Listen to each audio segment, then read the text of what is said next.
एक किसान हुआ करता था। वह बहुत ही मेहनती था, अपने काम के प्रति ईमानदार था। वे अपने छोटे से खेत में काम करता था। उस छोटे से खेत से उनको अच्छा खासा धन प्राप्त हो जाता था। 5 से 6 सालों बाद उन्होंने कड़ी मेहनत कर खूब धन अर्जित किया तथा आसपास की सभी जमीन को खरीद लिया। अब उनको और ज्यादा मेहनत करने की जरूरत हुई।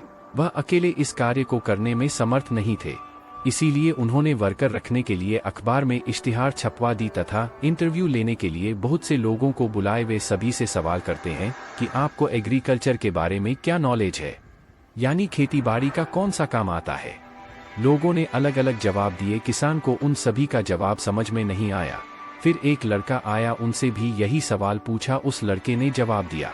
उसकी इस जवाब को सुनकर किसान को अटपटा जरूर लगा, लेकिन उसको काम में रख लिया। किसान ने उससे पूछा था कि तुम क्या करोगे। उस लड़के ने बहुत ही प्यारा सा जवाब दिया, जब तूफान आएगा तब मैं आराम से सो जाऊंगा। किसान को यह जवाब अटपटा जरूर लगा, लेकिन उस लड़के को काम में रख लिया। अब इसका क्या मतलब है, आइए देखते हैं। वह लड़का किसान की हर काम में मदद करता, खेतों की रक्षा करता। एक दिन किसान दौड़ते हुए आया, उस लड़के को ढूंढ रहा था क्योंकि तूफान आया हुआ था। उन्होंने देखा कि वह लड़का आराम से सो रहा था। किसान अपने मन में कहने लगे, देखो इस पागल आदमी को कैसे सो रहा है। इसे तो अपना काम करना चाहिए, बैलों को बांधना चाहिए, खेत की रक्षा करनी चाहिए। किसान अंदर गए और उस लड़के को उठाएं और बोला, तुम्हें अपना कार्य मालूम नहीं है क्या।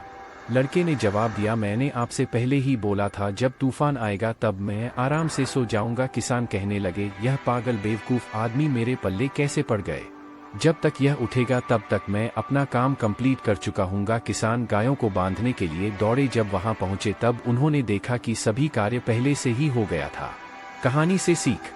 किसान को अब यह बात समझ में आया कि जब तूफान आएगा तो मैं आराम से सो जाऊंगा, अर्थात मुसीबत आने से पहले ही सभी कार्य को पूरे कर लेना चाहिए। बहुत से किसानों का यही हाल है कि वे मुसीबत आने पर ही कार्य को करने के लिए दौड़ते हैं, पहले से कार्य को करके नहीं रखते। हमें इस लड़के से सीख लेनी चाहिए तथा अपने जीवन में भी इसी पाठ का अनुसरण करना चाहिए। आपको यह कहानी कैसी लगी हमें कमेंट जरूर करें।